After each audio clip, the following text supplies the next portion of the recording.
Una de las principales características que posee nuestro planeta es la capacidad de albergar una amplia diversidad de seres vivos. De hecho, se estima que el número total de especies vivas en nuestro planeta es aproximadamente entre 4 a 100 millones de especies, pero solamente se han descrito 1,8 especies vivas.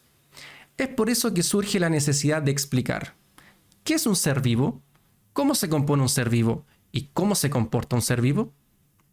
Hoy, en Granito de Ciencias, explicaremos los seres vivos.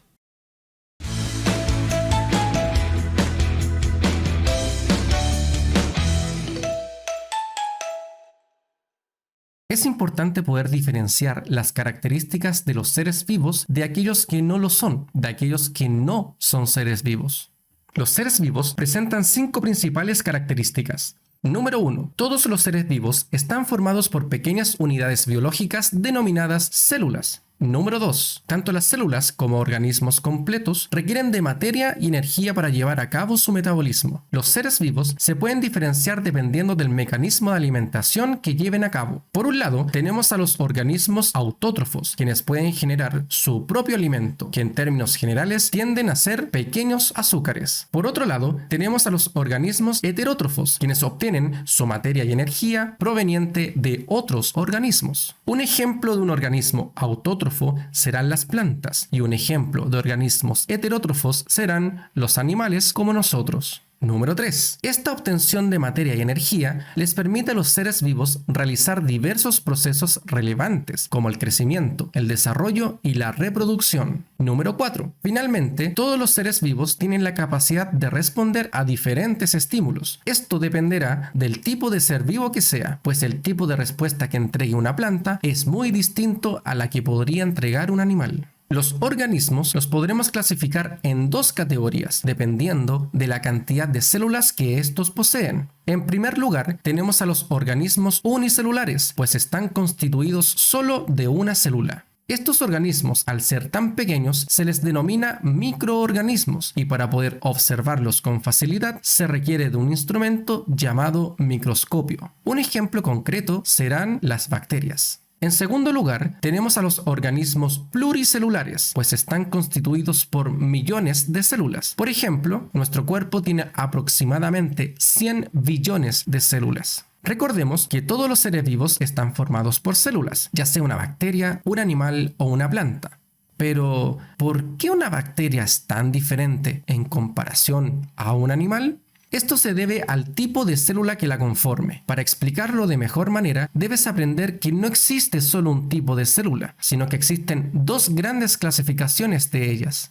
Por un lado, tenemos a las células procariontes, que formarán a todas las bacterias. Y por otro lado, estarán las células eucariontes, las que formarán a las plantas y animales.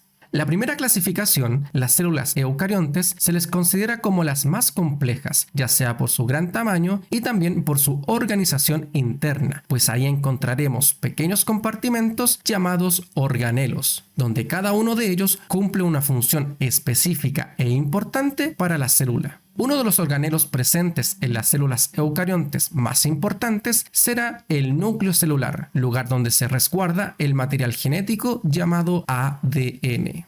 Las células eucariontes pueden ser autótrofas, como es el caso de las plantas que realizan su propio alimento, o bien heterótrofas, como los animales que debemos consumir a otros u otras cosas. La segunda clasificación de células serán las células procariontes, las cuales se les considera como las células más simples, puesto que son mucho más pequeñas que las células eucariontes, pero también por el contenido de estas, pues en su interior, y a diferencia de las células eucariontes, no existen organelos ni mucho menos un núcleo, más bien solo encontraremos en su interior el material genético ADN. Ahora bien, las bacterias, a pesar de ser simples, de tener menor tamaño y de estar formados solo por una célula, también pueden realizar todos los procesos de un ser vivo, como por ejemplo reproducirse. La reproducción en bacterias se denomina fisión binaria o bipartición y consiste en que una bacteria, luego de crecer y alcanzar un cierto desarrollo, se parte por la mitad. En las bacterias, este proceso se alcanza rápidamente, pues de manera general, las bacterias se reproducen cada 20 minutos y como la cantidad de estos seres vivos aumenta velozmente, a este hecho se le conoce como crecimiento bacteriano. Como ya hemos aprendido, la principal característica de los seres vivos es que están formados por células, pero el tamaño de los seres vivos dependerá de la cantidad de células que posee el organismo. A mayor cantidad de células, más grande será el ser vivo. Es por esta razón que muchos de los seres vivos los podemos apreciar con nuestros ojos, pues están formados por miles, millones o billones de células, como es el caso de un ratón. Pero existen otros seres vivos que al tener solamente una célula o bien tener solamente un par de decenas, no podremos observarlos a simple vista, y para apreciarlos necesitaremos de un instrumento llamado microscopio. Es por esta razón que todos los seres vivos diminutos los llamaremos microorganismos. Algunos de los microorganismos son las bacterias, las microalgas, los protozoos y los hongos, pero no el hongo champiñón, puesto que ese sí lo puedes observar con tus ojos. De todas maneras, es importante que sepas que algunos microorganismos pueden provocar algunos problemas a nuestra salud.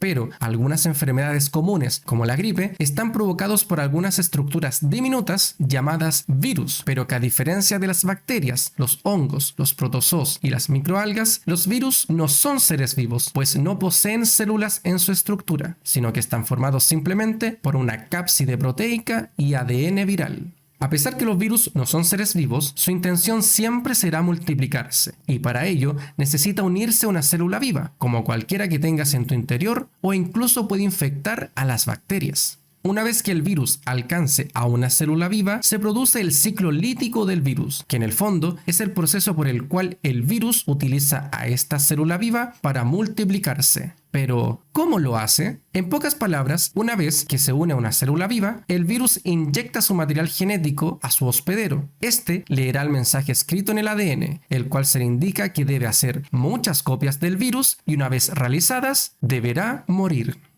Como ya te has podido dar cuenta, a nuestro alrededor existe una gran cantidad de microorganismos y virus, los cuales están permanentemente en contacto con nosotros. Si accidentalmente sufres un corte en tu dedo, es importante realizar una pronta curación, o de lo contrario, estarás expuesto a que dicha herida se infecte por bacterias. Si es el caso, existe un medicamento que controla y elimina las infecciones bacterianas. Estos son los antibióticos.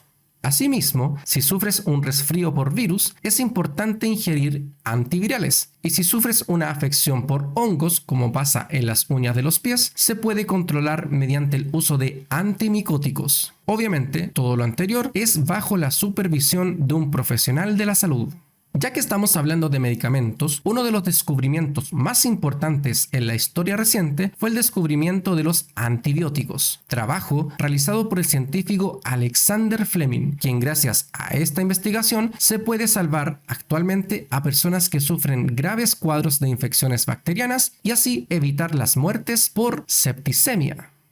Muy bien, en resumen, la principal característica de los seres vivos es estar formados por células. Estos seres vivos se pueden clasificar dependiendo de la cantidad de células que poseen. Un ser vivo que posee solo una célula es un organismo unicelular. Un ser vivo que sea unicelular o bien posea una cantidad reducida de células, su tamaño será microscópico, por lo que lo llamaremos microorganismo. De estos microorganismos conocemos a las bacterias, los hongos, los protozoos y las microalgas. Los virus no son microorganismos, pues no poseen células en su estructura, pero sí tienen la capacidad de multiplicarse, siempre y cuando se puedan unir a una célula viva.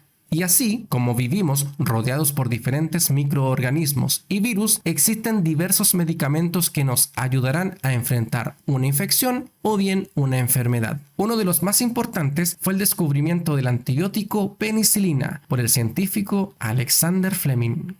Si te ha gustado este video, déjanos tu like, suscríbete a nuestro canal y activa la campanita para no perderte de más videos sobre ciencias naturales. Soy el profesor Nicolás Puebla y esto fue Granito de Ciencias.